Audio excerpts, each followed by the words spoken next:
action. Hello everyone, Turtle Lags here, bringing you another AFK journey video. I had a viewer ask me, Turtle, which EX weapon should be the priority to level up?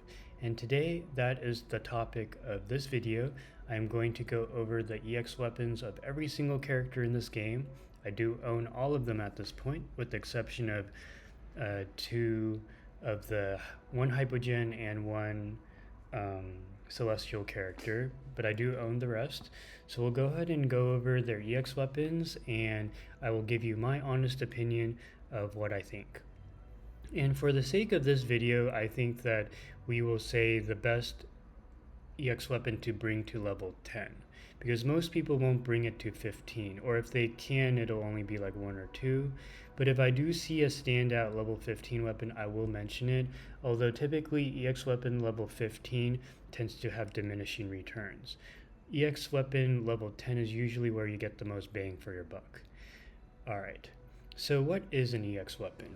Well, it's this thing down here. On the bottom left, you'll see something called tank equipment, or marksman equipment. Like if I go right, yeah, support equipment, etc., etc. And a lot of people have been asking me what the stars represent on the icons of the characters. Well, whenever you're in arena, you can actually gauge what level their EX weapon is, and thus how invested that character is by the number of stars over their head. If they have 1 star like my Damien, that means I only have him level 1 through 4. If I have 2 stars like my Smokey, that means his EX weapon is between 5 through 9. If I have 3 stars like my Aaron, I have my EX weapon between levels 6 through 10. And then if I have 4 stars like my Heyn, then that means I have the EX weapon between 15 through 19. And then 5 stars would be 20 through 25 from my understanding. 25 might have a different icon, but I don't know anyone who has it yet, because you literally need 25 red essences or something like that. And the only way to get them, to my knowledge, the only way I've acquired it so far was entering Arena Champions League for the first time. I got 100 of them, and I won 6 of them when I was top 5 in Arena this past like couple days ago. Very rare. So most people won't actually bring their characters past level 19. Okay, so now that I've talked about that, why do we care about EX weapons? And actually, how do you even unlock EX weapons? So in order to unlock a character's EX weapon, you need to bring the character to Mythic Plus. Mythic Plus, if I was to look at the chart here, for an S rank character to get to Mythic Plus, you need 1, 2, 3, 4, 5, 6. You need 6 copies of the S rank character. I can actually pull this up. You guys might want to see this.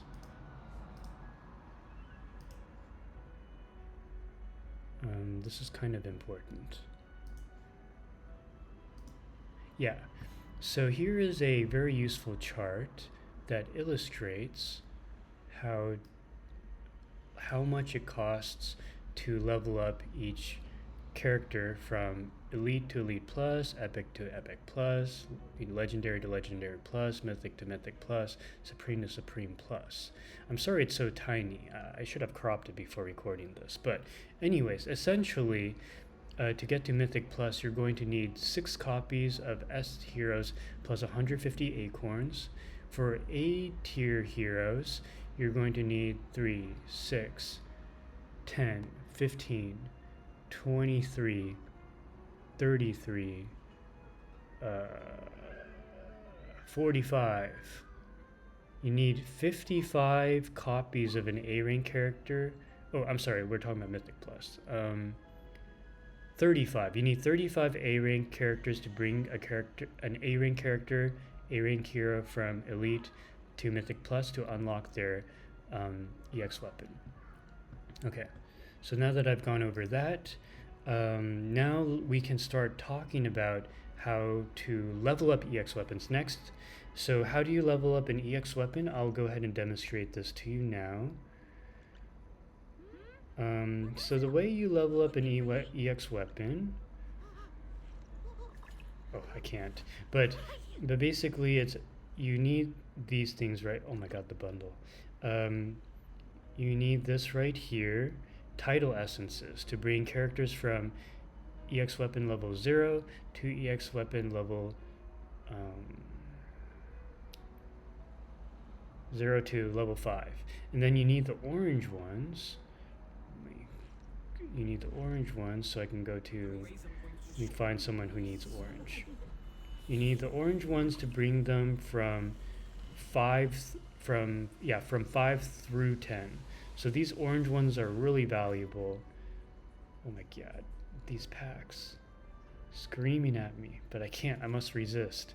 Yeah, so that's so what's it called? These are called Temporal Essences. You need Temporal Essences to bring them from 5 through 15. And then to get them from 15 through 19, like my Heyn, to bring her to from 19 to 25 or to 20, you need the red ones, which unfortunately you can't buy.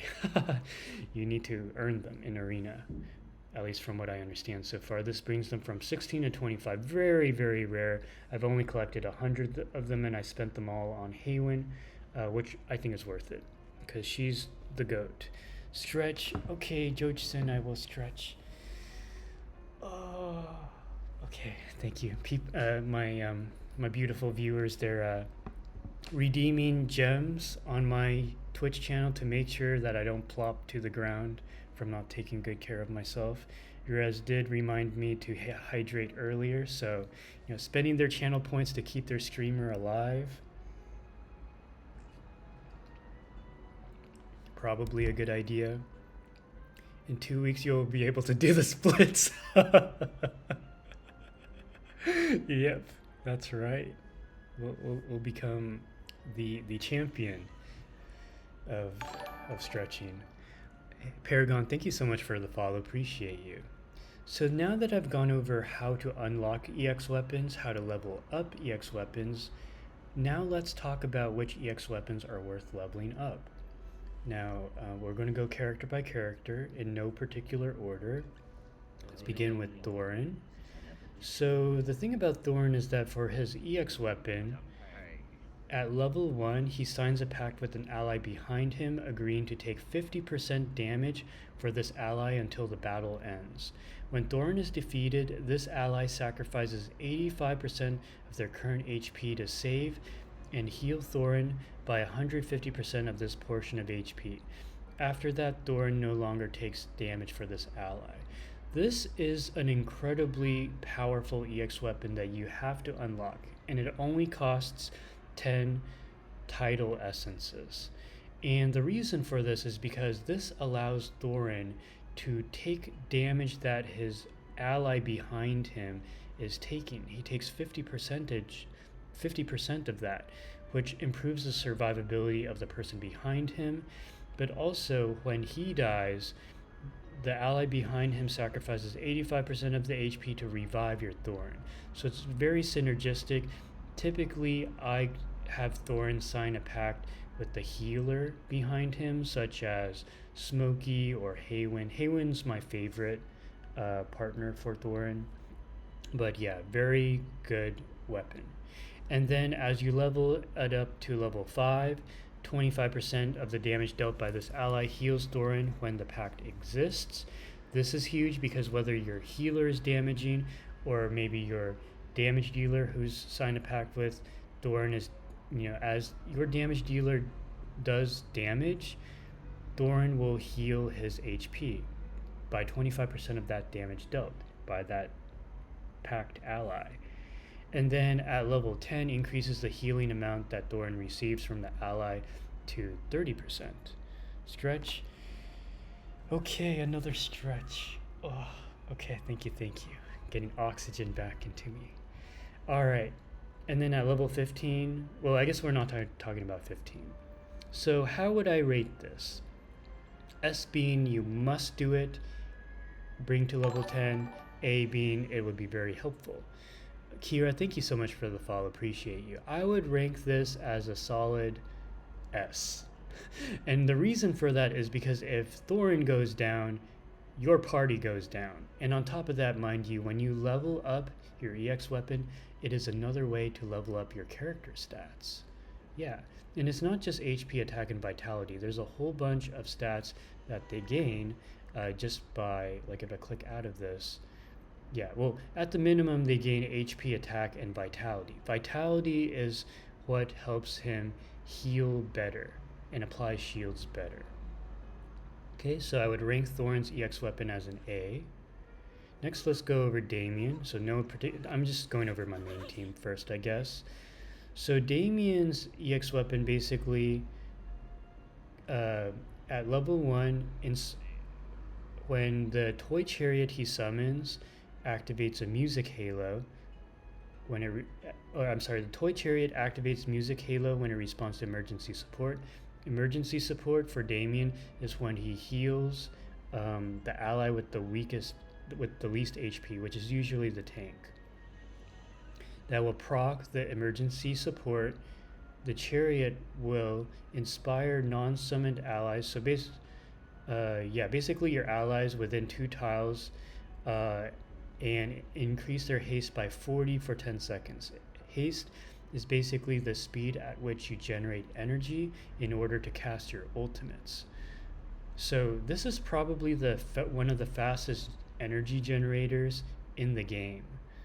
And for this reason, even at level 1, this already brings this weapon to S tier. And as you get more level ups, I'm actually planning to bring my Damien's EX weapon to 10 or 15. Basically, he heals for more, and he also increases haste by 50 at level 10. It's crazy. Yeah, it's really good. So S tier weapon there. Aaron, I can already tell you right now, it's oh, here it mentions. Oh, okay, I see. So I guess different weapons boost up different stats. In Aaron's case, he gets a lot more stats from level 10 versus Thoren. Interesting. And you'll probably notice, like, as you level up the EX weapon, he gains other stats too, like haste, like defense penetration, like physical and magic defense. EX weapons are important to level up. It's kind of like equipping weapons to your characters in the honor duel. It makes a huge difference. Now, I would rank Aaron's EX weapon 10 as S tier, because at level 1 he vortexes everyone. He basically casts his ultimate when the turn starts, vortexing everyone, grouping them together. That way he can run up to them and do the slash to shred their magic defense by 40% to allow your mages to go at it. So that was be level 1. Then at level 5, then the damage is reduced to 70% of the original.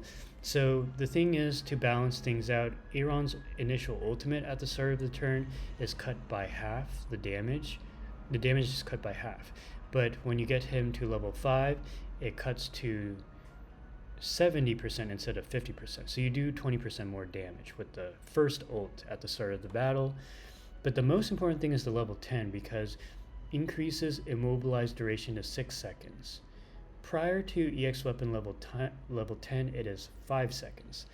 Now, immobilize, what that is, if we were to look at the ability, immobilize means, it basically means that they can't move, and I believe it also means they can't act. Let me double check.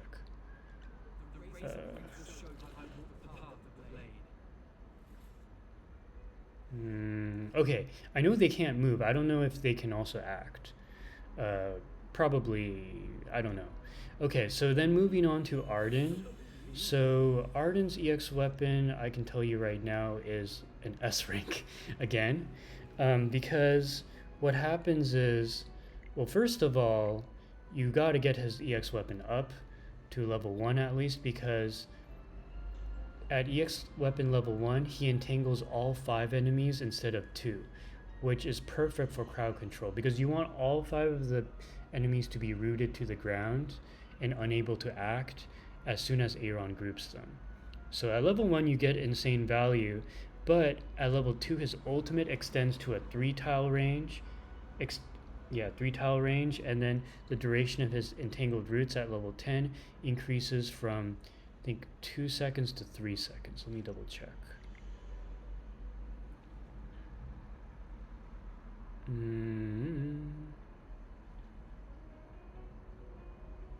Yeah, from 2 seconds to 3 seconds.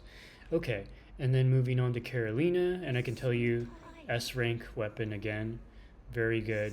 So at level 1, and this is why Mythic Plus is so important. People always ask me, should I get an orb to bring a character to Legendary, or should I get a character to Mythic Plus? And I always say Mythic Plus, or if I'm not, I will start saying always Mythic Plus, because the level 1 EX weapon is what makes the character unique, and generally is the most value for your 10 Temporal Essences.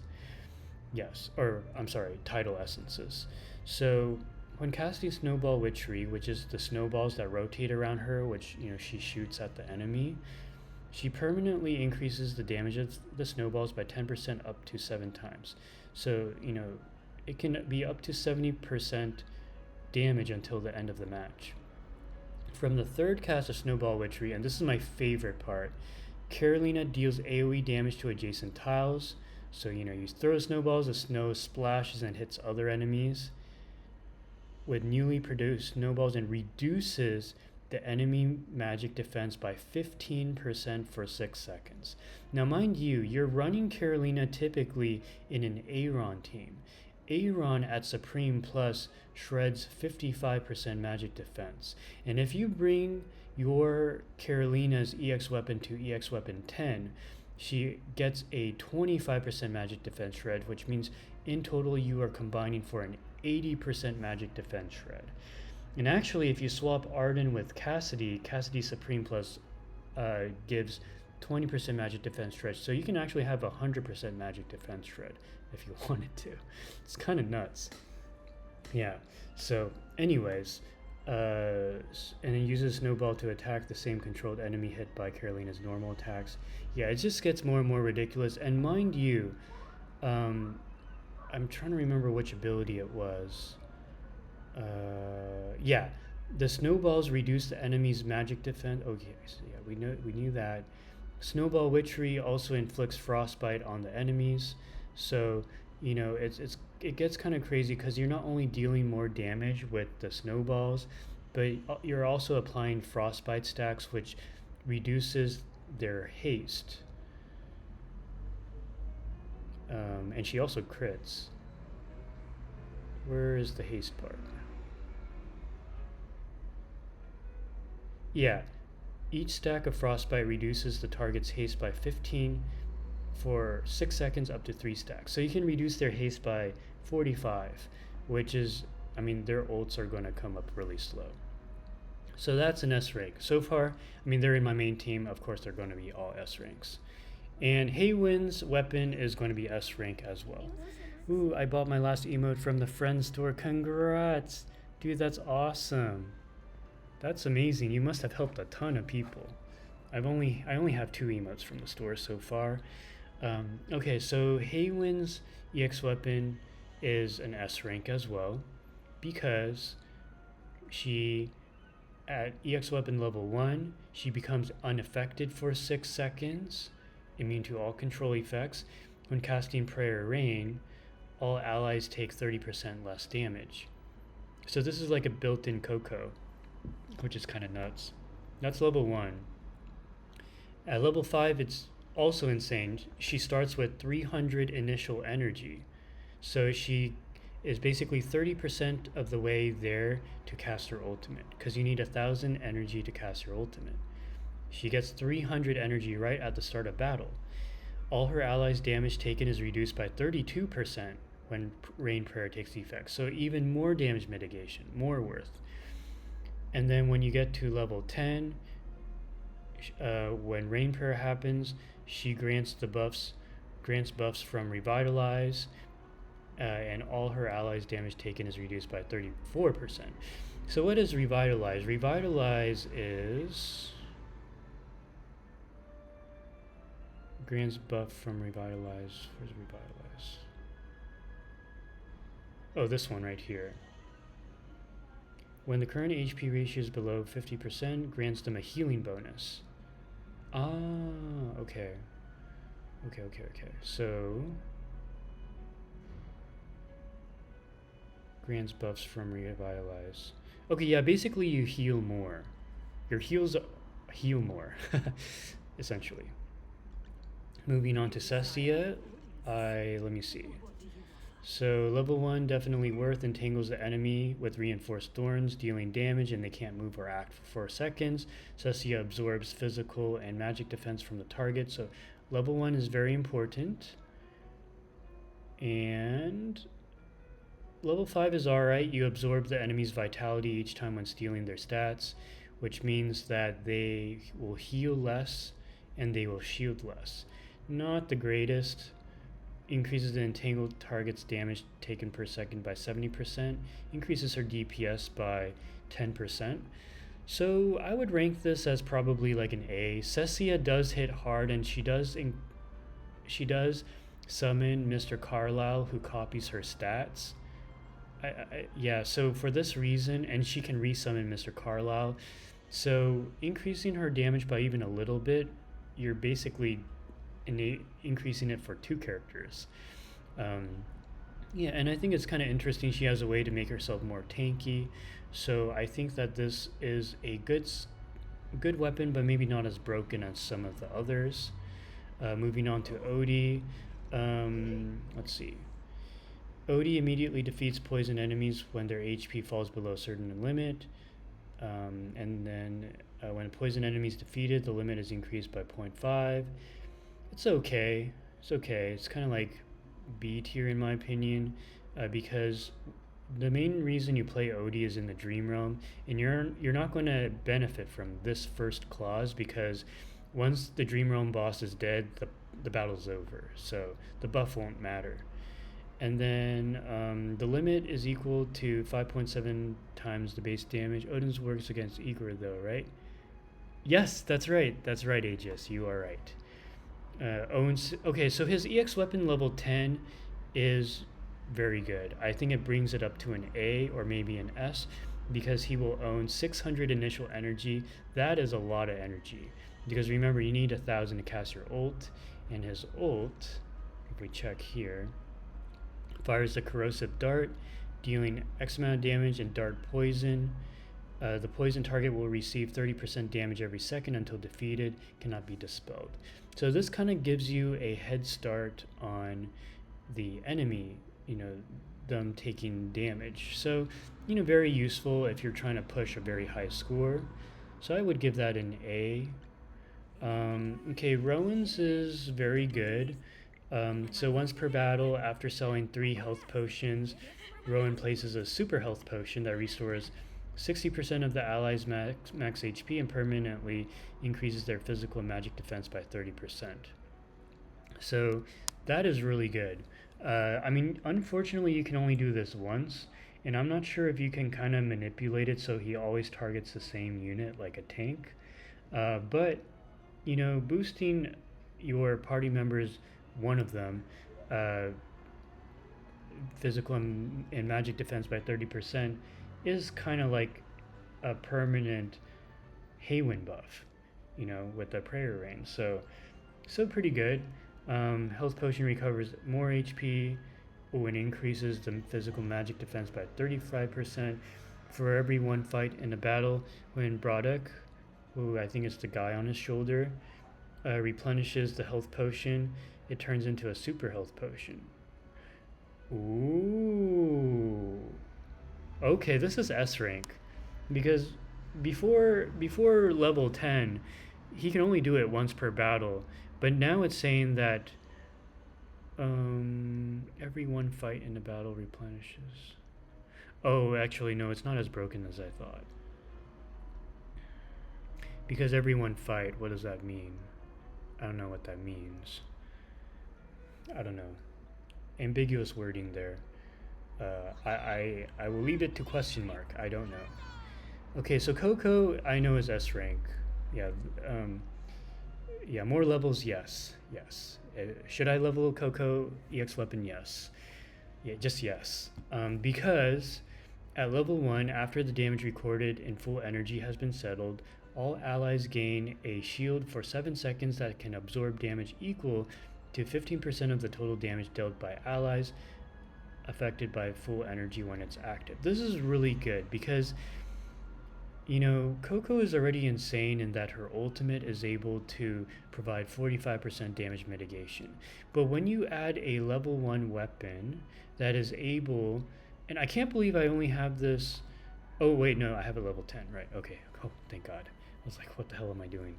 So, not only does she damage mitigate, she also heals the weakest ally, she shields with her EX weapon, and the shield scales with the amount of true damage recorded, which is basically like there's a certain time during Coco's ability where the enemy's attacking you, and you know you're healing and all, but you know the more damage you take, the chunkier your shield you'll get at the end of the recording of the full energy. It's a little hard to explain. You have to watch it in action to see, but you'll see like a shield like chunky as hell in the dream realm, like 75% of the your party's HP at some moments. It's pretty nice.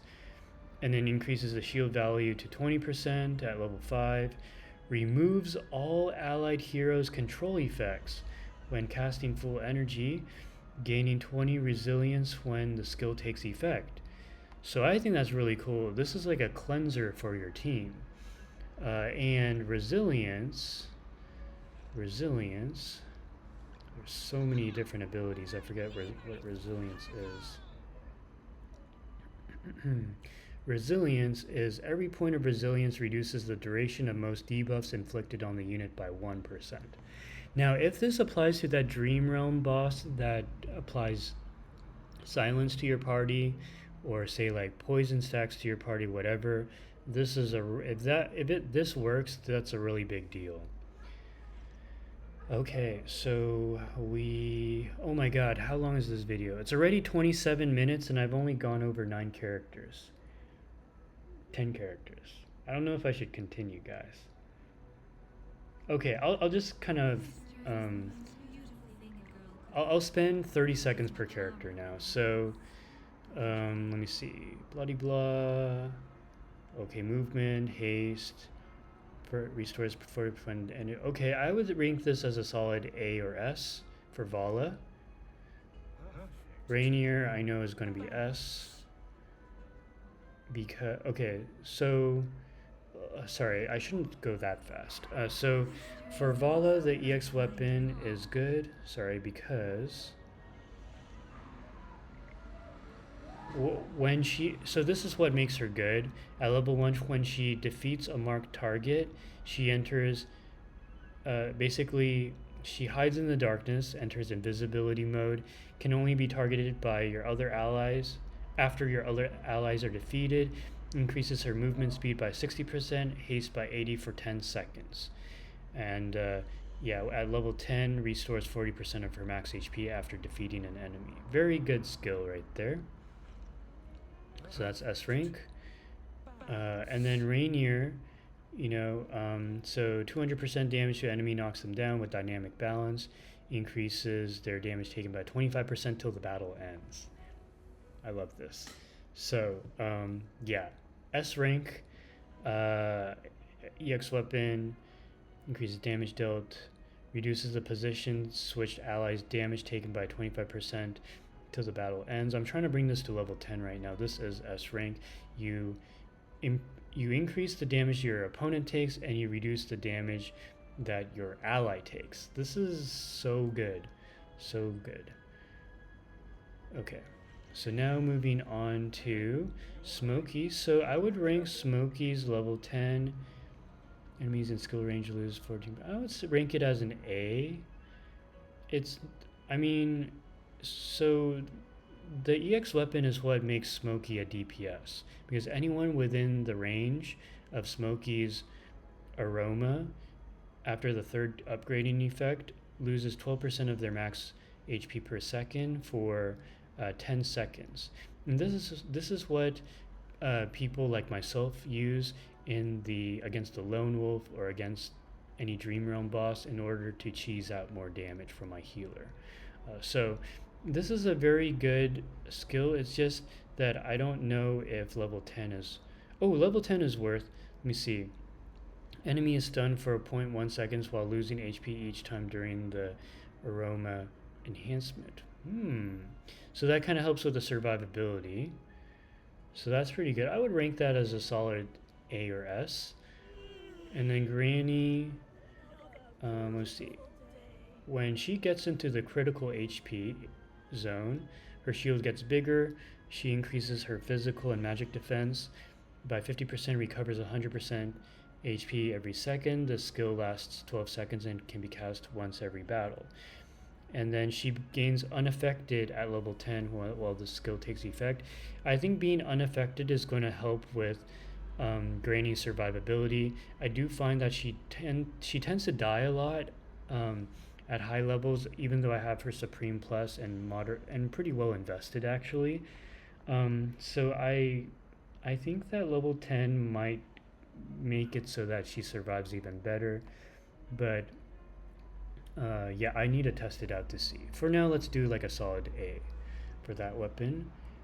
Okay, for Cassidy, let me see. So her gimmick is that she is able to push the enemies back. Running Tide grants all ally heroes on the path a temporary buff, empowering their next 6 normal attacks with the effect of Tidal Strength. She's kind of like a buffer for her team. Extends the attempt of Tidal Strength to 8 times. When an enemy takes damage from Tidal Strength 6 times, they will be hit by Undercurrent once immediately. So this is just like more and more damage. I would rate this as probably an A. It's just mainly more damage. Oops, sorry. Okay, so moving onwards here. So now for Viperion.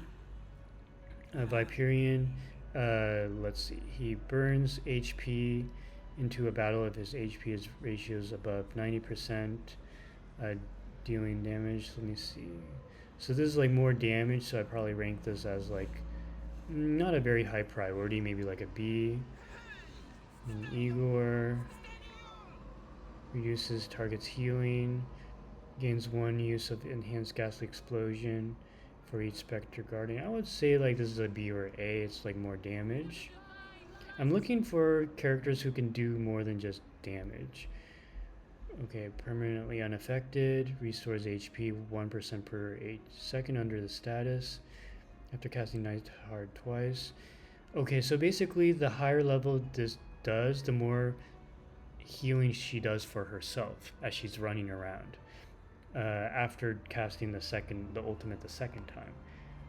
I think this is good for the long game, so I would rate this as a solid A because the point of Tamisia's kit is to distract the enemies, draw aggro, so your damage dealers can continue doing damage.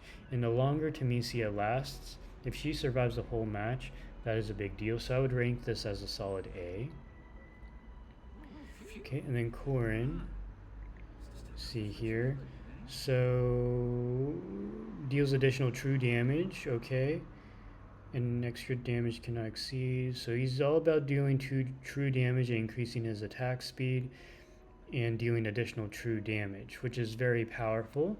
I ran Corin per the suggestion of one of my viewers, and even though I only had his EX weapon at level 1, I still broke my score. So I would imagine this is probably at least a solid A.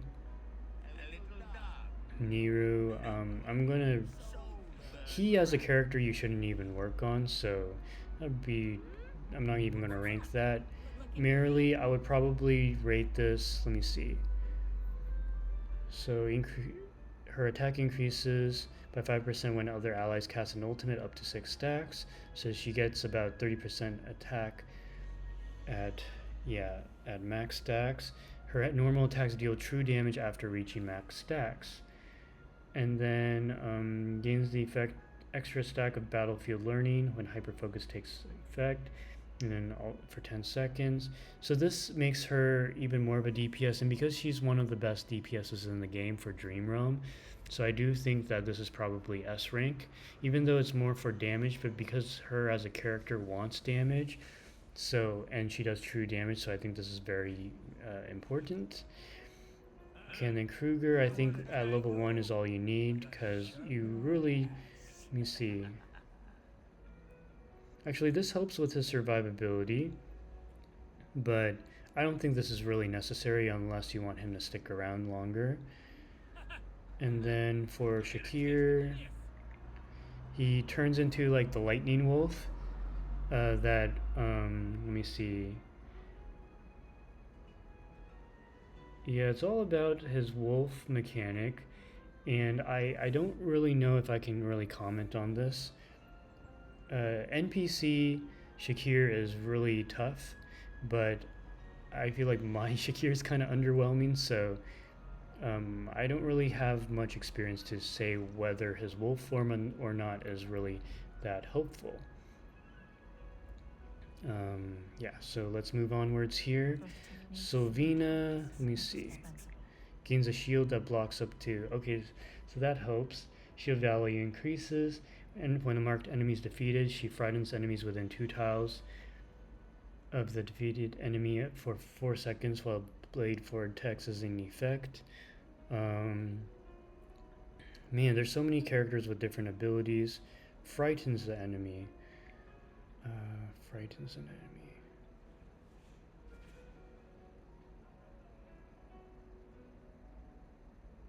I don't know what frightens an enemy means. I'm sorry, but it's not explaining what frightens means. So I will not rank that.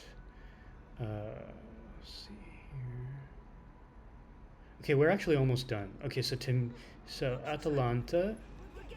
Oh, I can't even. Sorry, hold up.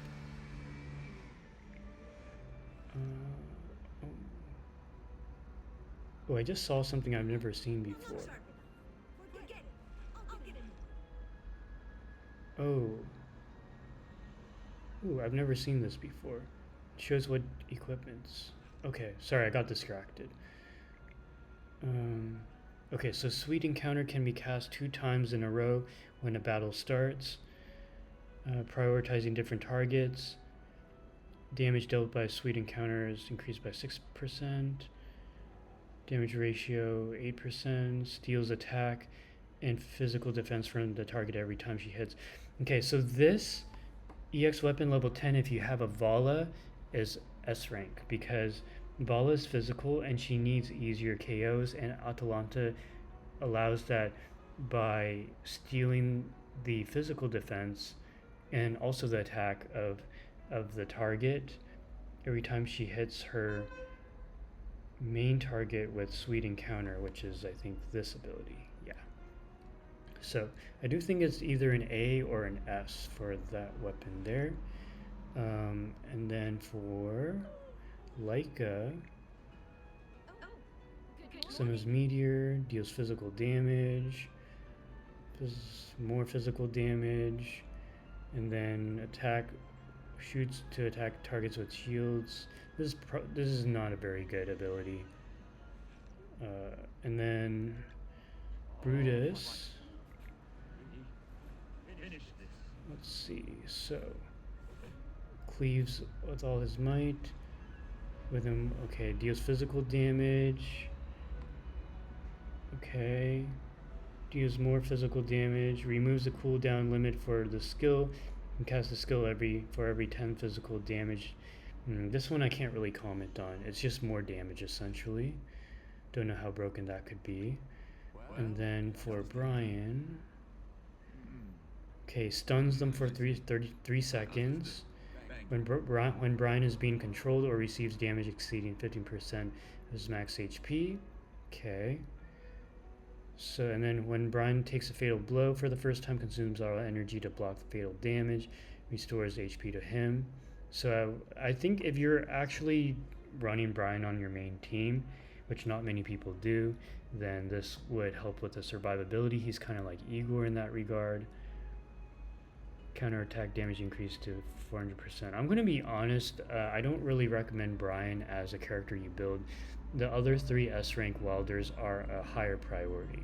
But if you like his, him in the main story, or, this can help with the survivability. Okay, and then Parisa. Parisa, by the way, her voice actress, rated our channel, our Twitch stream about 2-3 days ago. Awesome lady. Yeah, so her EX weapon, she plants a flower on the symmetrical enemy position at the start of battle. So your positioning matters for Parisa. And then she normal attacks hit 1 more target after inflicting 4 marks. Normal attacks hit 1 more target after inflicting 3 marks. So I guess the more invested your weapon is, the more targets that she can hit. Or, I mean, the fewer flowers you need on the enemies in order to do more normal attacks. I think it's alright. It's more damage. Okay. And then here, so this tank is smashes to the ground, reduces their attack by 25% unaffected during this time. That's pretty good. An extra attack skill attempt is granted when the battle starts. Okay. And then increases damage to 180%. I feel like his level 5 is pretty good. An extra skill attempt is always good. Although not many people play Lumont, to be honest. There's better tanks out there. And then we got Lucius. Lucius is very good. Increases healing by 11. Oh, sorry. Shoots divine light to 3 tile wide, 4 tile length frontal areas, dealing 90% damage to all enemies within, reducing their attack by 8%. Each enemy hits grants a 3% shield.